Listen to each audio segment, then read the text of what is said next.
Buenos dias, Dr. Carter. What's going on? Where am I? Never mind that. But if you ever want to go home again, you will answer a few questions. Questions? I don't know anything. Is that a lie detector? Yes. And I assume you know how it works? Yes. Kinda. I think I get it now. But why me? I'm just a therapist. Therapist? Yes. Apparently one of your clients has shared some privileged information with you. No. Okay, well, yeah, Karen Fleming once used her boss's toupee to clean up some mustard in the break room.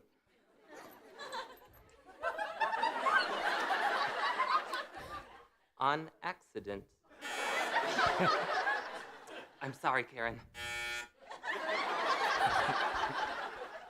Do I not have a conscience? Did Christopher Wallace smuggle himself into the Venezuela 3 months ago?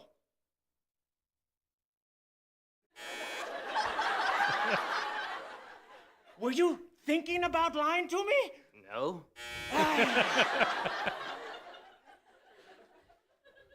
All right, answer the question. I can't. I won't. Ugh. Well, I shouldn't. So, well, yeah, I'm just gonna zip my lips and not say anything because I don't like lying. About clients. To strangers. So there's this thing called doctor-patient confidentiality, and I never break it. Intentionally. Okay, so I tell my dog everything, and sometimes the people at PetSmart overhear. It's not a crime. It is a huge crime. I knew that. Did Christopher Wallace infiltrate the Venezuelan government? Oh, please don't shoot me. I have a family. I admit, I'm single, but I still have a lot to live for. Oh, this is making me sad. You have until the count of 5 to answer the question. 1. Okay, I'll tell you the truth. That didn't work. 2. You know, Chris maybe did not go to Venezuelan countries, and maybe did not. 3.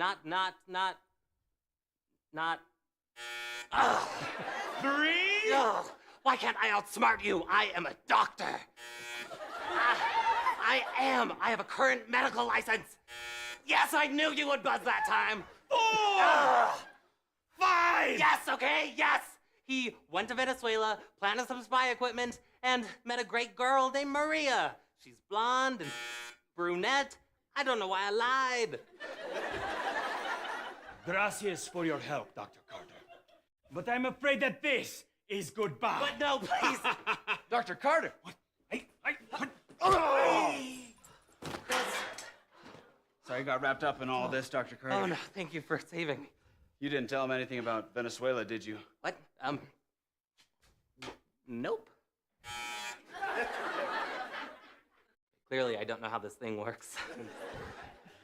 All right, we are back in Joshua this week. We are going to be in chapter 9, and we are going to meet some better liars than that as we work through our passage. But just to get us caught up on where we have been already, this book started with the death of Moses.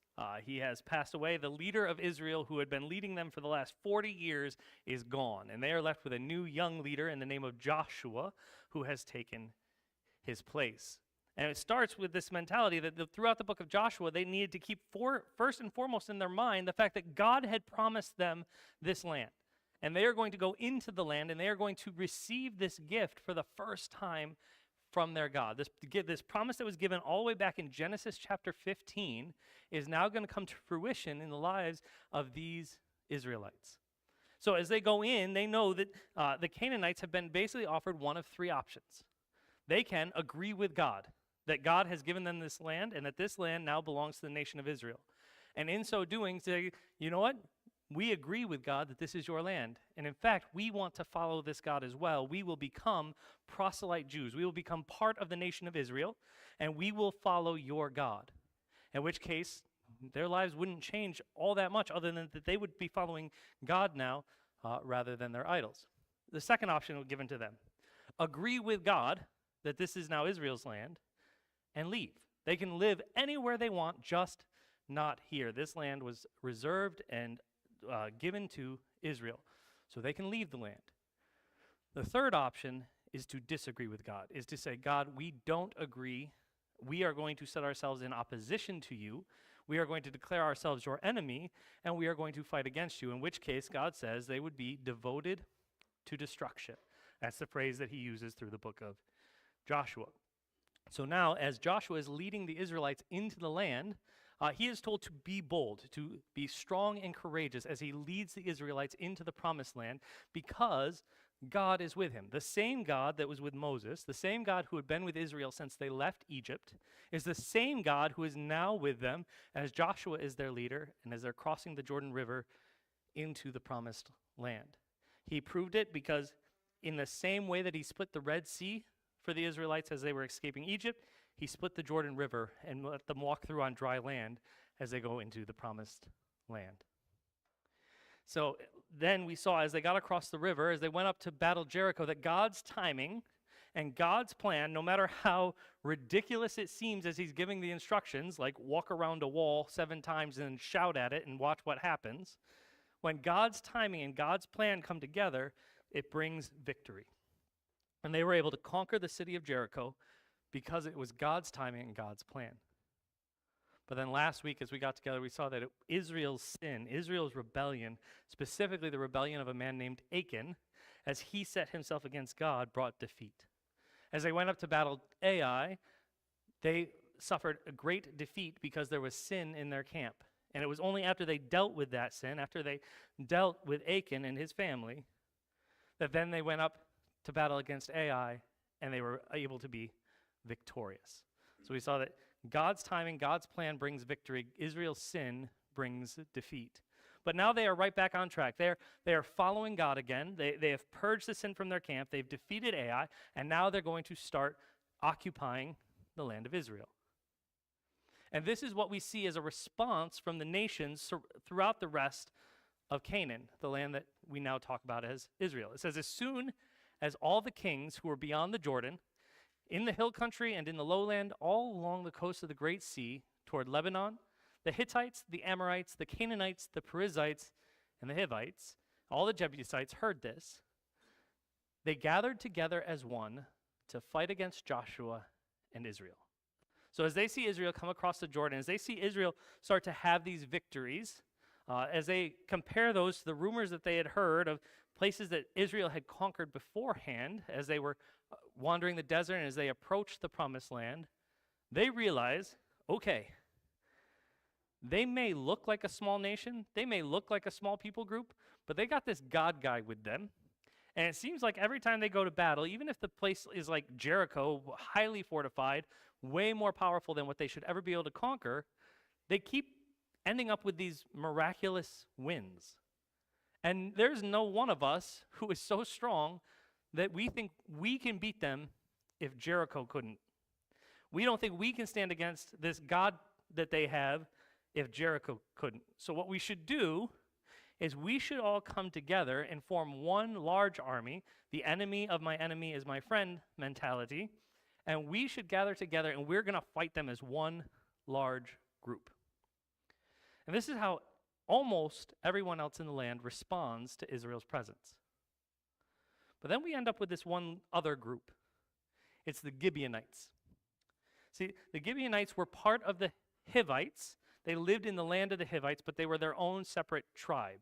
And there were a few other tribes that end up, you'll see here in a minute, partnering with the Gibeonites. So they were of the Hivite people, but they're like, you know what? We don't want to join in with the rest of our Hivite brothers into this group. We're going to do our own thing. It says, but when the inhabitants of Gibeon heard what Joshua had done to Jericho and to Ai, they on their part acted with cunning and went and made ready provisions. And they took worn-out sacks for their donkeys and wineskins, and worn out and torn and mended, and wineskins, which were worn out, torn, and mended, with worn-out patched sandals on their feet, and worn-out clothes, and all their provisions were dry and crumbly. And they went to Joshua in the camp of Gilgal, and said to him, to the men of Israel, we have come from a distant country, so now make a covenant with us. So what the Gibeonites decided to do is rather than join into this massive army, and rather than to set themselves opposed to Israel as an enemy of God, they are going to go a different direction. They're going to try to outsmart God. They're going to try to outsmart the people of Israel, and they're going to use their wisdom and their cunning to do this. So they get all dressed up as if they'd been going on a long trip, as if everything that they're wearing is really a lot older than what it actually is. And they go to Israel, Joshua specifically, and say, Israel, look, we live far away, and we would like to form a truce with you. We don't live in this land. We don't live in this land that you're conquering. We live far, far away. So we can have peace, right? We can live at peace with one another. We don't have to do any of this devoted to destruction thing, right? But the men of Israel said to the Hivites, the leaders said to the Hivites, well, perhaps you live among us. Then how can we make a covenant with you? And they said to Joshua, we are your servants. And Joshua said to them, who are you and where do you come from? And they said, from a very distant country, your servants have come, because of the name of the Lord your God. For we have heard a report of him and all that he did in Egypt, and all that he did to the two kings of the Amorites who were beyond the Jordan, to Sihon, the king of Heshbon, and Og, the king of Bashan, who lived in Ashtaroth. So our elders and all the inhabitants of our country said to us, take provisions in your hand for the journey, and go meet them and say to them, we are your servants. Come now and make a covenant with us. Here is our bread. It was still warm when we took it from our houses as our food for the journey on the day we set out to come to you. But behold, it is dry and crumbly. These wineskins were new when we filled them, and behold, they have burst. And these garments and these sandals of ours are worn out from the very long journey. They are lying through their teeth. What they are doing is coming to Joshua and saying, look how far we've traveled. This bread that we have, this crumbly, dry, disgusting bread. I still remember when my wife pulled it from the oven. It was warm and it was fluffy and it was so good. But now we've been traveling for so long, it's worthless. These wineskins, they were brand new. I remember tanning the hide that we used to make it, but now they're so old that they have burst. We have come from so far away. It's the equivalent of someone from Attica showing up with worn out shoes, like not the worn out shoes that you just replaced, but the worn out shoes from 2 ago that you've been using in the garage. They're just like worn, because no one just replaces shoes, right? You buy new sneakers and you throw the old ones in the closet. Those are your work shoes, and you wear your new ones, and then you replace your new ones, and those become the closet ones, and then the closet ones you're like, yeah, no, still not ready to get. And the 4th time you buy shoes, then it's like, okay, I don't need 4 pairs of sneakers. And you finally, that's the pair of shoes they're wearing. They're like, look how far we've walked. And we started in California, and we've walked all the way here, and like from Attica. This is the equivalent of what's going on here. They are lying through their teeth, saying, look how far away we have come from to form this peace treaty with you. Why is this significant? Why does it matter that they're coming from so far away? Well, because Joshua and the nation of Israel have very specific orders for how to operate inside the promised land. It is join the nation of Israel and follow the God of Israel, leave, or be devoted to destruction. Those are the only 3 options. And what they're saying is, we would like to make peace, but we don't necessarily want to follow your God. We want you to promise not to hurt us, promise not to devote us to destruction, but we don't want to do those other 2 things either. We want to have our cake and eat it too. So that what they're saying is, look how far away we have come from. We're not part of the land that you've been given this instruction about. We are from outside of your promised land, promise to make peace with us. And this is where we get to the crux of the issue. Verse 14 says, so the men took some of their provisions and did not ask counsel from the Lord. And Joshua made peace with them and made a covenant with them, to let them live and to let the leaders of the congregation swore to them. So Joshua did what comes so naturally to most of us. He made the best decision he could with the information that he could see. He looked at the information being presented to him. He said, this is some very crumbly bread. This is very dry and worn out. If this was warm when they took it from the oven, this is really good evidence that they have come from a long way. And look at their sandals. Their sandals are all torn to shreds. This is very good evidence that they have traveled a long distance in these sandals. And he decides to go forward. He says, yes, based on the evidence that I can see, they have come from a long way away. We will make peace with them. We will sign this treaty with them. This will be a good thing for Israel. Except for that one phrase. Joshua did not ask counsel from the Lord. Over the first 8 chapters, one thing that we have seen over and over and over again is that Israel prospers. Israel is successful when they follow the counsel of the Lord. When they do what God has called them to do, when they do as God has asked them to do, God shows up and prospers them in great ways. And yet, when it comes to making this decision, a decision that's going to have huge ramifications on the nation of Israel, Joshua and the leaders decide, we can figure this out on our own. We don't need to talk to God. We don't need to figure that out. We're just going to make the decision. And this is what happens. At the end of the 3 days, after they had made the covenant with them, they heard that they were their neighbors and that they lived among them. And the people of Israel set out and reached their cities on the 3rd day. Now their cities were Gibeon, Sephirah, Beeroth, Kiram-Jairam. I don't know if I'm saying those right. Doesn't matter. But the people of Israel did not attack them because the leaders of the congregation had sworn to them by the Lord, the God of Israel. Then all the congregation murmured against the leaders. So they make this peace treaty. They say, we will not attack you. We will not harm you. We give you our word. We promise. And then they find out the truth. These people had not come from far away. They were a 3 days walk, which in this day and age, that would have been really short. That's like next door neighbors.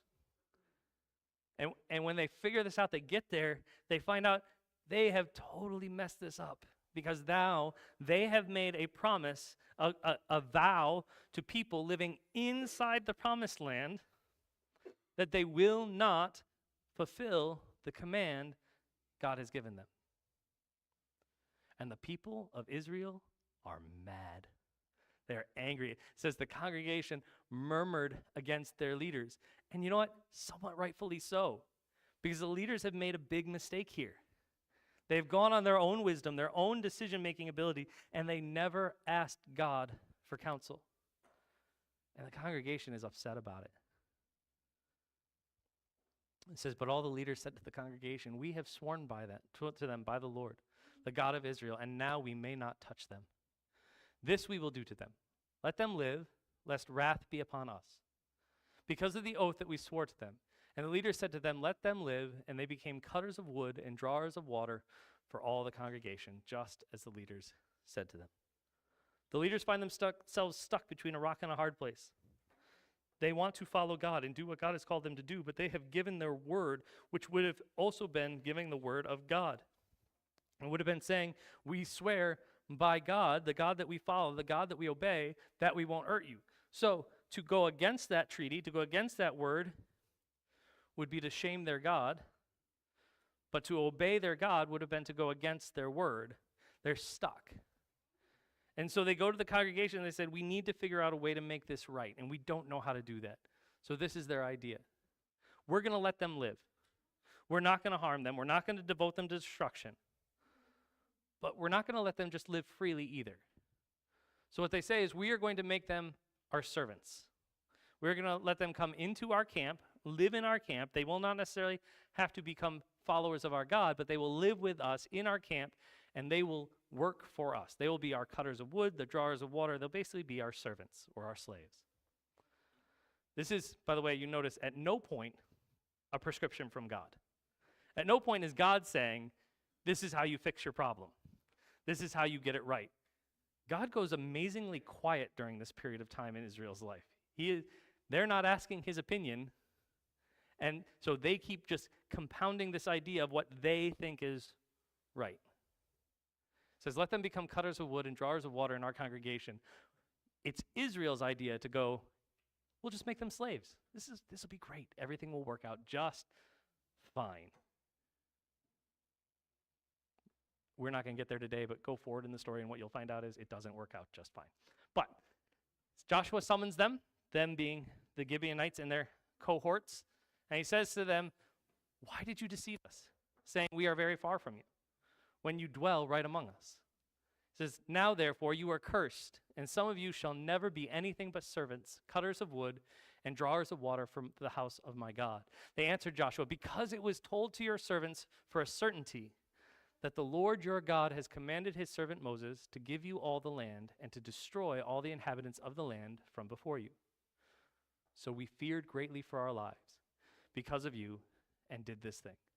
And now, behold, we are in your hand. Whatever seems good and right in your sight to do to us, do it.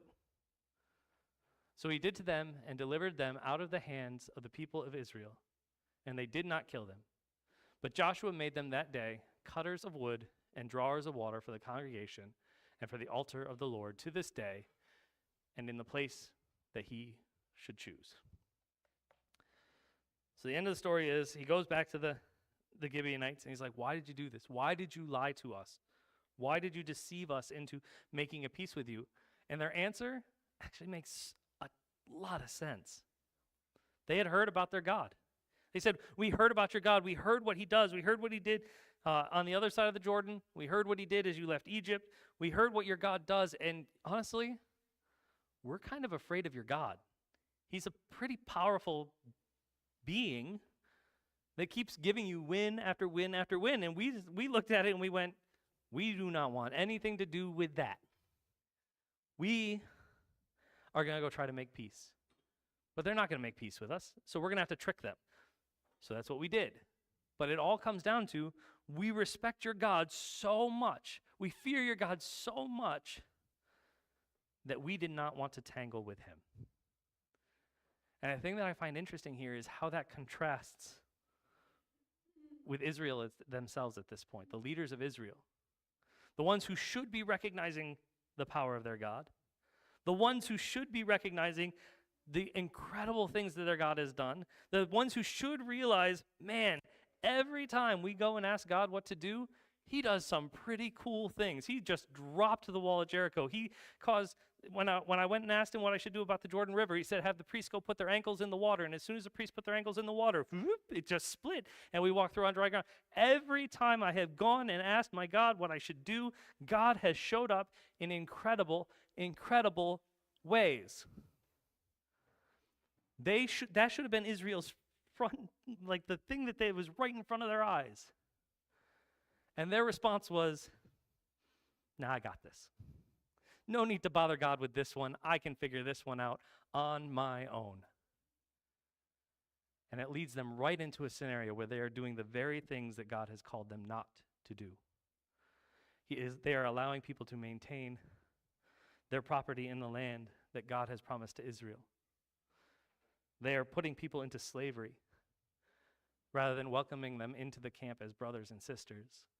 They're doing the very things that they should never be doing, all because their enemies, the Gibeonites, the people who are meant to be against them, fear their God, respect their God more than they do. Because if they had that same respect, they would have gone and sought counsel before making this agreement. So what? This is a story from 2,000 years, actually closer to 4,000 years ago, about this guy named Joshua and the people of Israel. What in the world does that have to do with me? What does that have to do with us today? How can I apply such an old story to my life?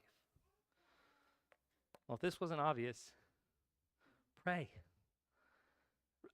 No matter how big or how small the thing in your life, seek the counsel of God. The same God who split the Jordan, the same God who split the Red Sea, the same God who conquered Jericho is the same God who still wants to have a relationship with you and be involved in your life. The same God who walked this planet, healed blind people, healed deaf people. The same God who was able to do miraculous things. The same God who died so that you don't have to. Who died so that he could restore the relationship between us and him. That same God still wants to have a relationship with you today. He wants to talk with you. He wants to hear what's on your heart. He wants to hear about the things that you're facing, and he wants to help you. So no matter what it is in your life that you are facing today, go talk to him about it.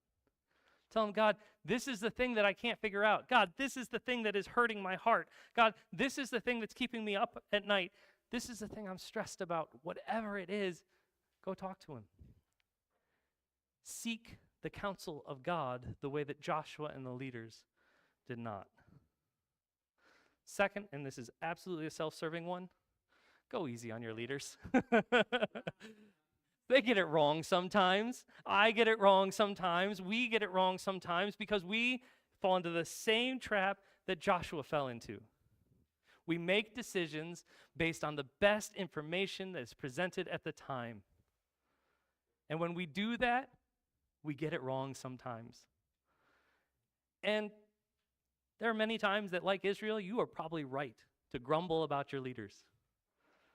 But cut them some slack. They're trying as hard as they possibly can. You want to see that? Come to the Eat and Meet. That's what these Eat and Meets are all about, is giving you an opportunity to get to know the leaders of our church, being able to ask the questions that you have, learn how these decisions are being made, and then spend some time praying together with us as we look to God to lead our church. And finally, be like the Gibeonites. That is not something that you will hear in very many sermons, but in this case, I think it's absolutely appropriate. Not in the lying piece. Don't go lying to a bunch of people. That's not what I'm telling you to do. But recognize and respect the power of the Lord God who rules and wants to rule in your life. And rather than trying to find, like the Gibeonites, a way around making that happen, submit yourself to him. Say, God, wherever you want, whatever you want, whenever you want, I am here to follow you. If that means I spend the rest of my days cutting wood and drawing water, I'm in. I'll do it. But I respect your power. I respect your majesty, and I submit to you. In that area, the Gibeonites got it 100% correct. We should too. Let's pray. God, I thank you. I thank you for the ways that we can trust you, the ways we can look up to you, following the fact that you come to us with love, and you honor us more than what we deserve, and you give us gifts that, honestly, if it was up to me, I don't even think I would dare ask for them, but you offer them anyway. God, I pray that we would seek your face more. Father, in good times and in bad, that we would seek your counsel and follow your instruction. God, while it's not about works, that's not how we earn favor with you. Father, you are worthy of it. You're worthy of our obedience because you are a good God, and when we obey, we end up in the best possible place. So help us to do that. And Father, I thank you that when we mess that up and we get it wrong, which just like the leaders of Israel, happens often. Father, I thank you for your forgiveness, your grace, your mercy, and the fact that you lavish that on us, whether we deserve it or not.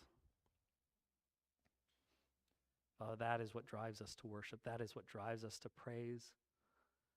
Father, remembering how great you are and how much you humbled yourself to have a relationship with us. Father, let that reality sink in and cause the joy to swell to the point that we cannot keep it inside and we cannot help but praise. We cannot help but worship. We cannot help but sing. Father, let that be the reason for our words in the next 15 minutes in your Son's name. Amen.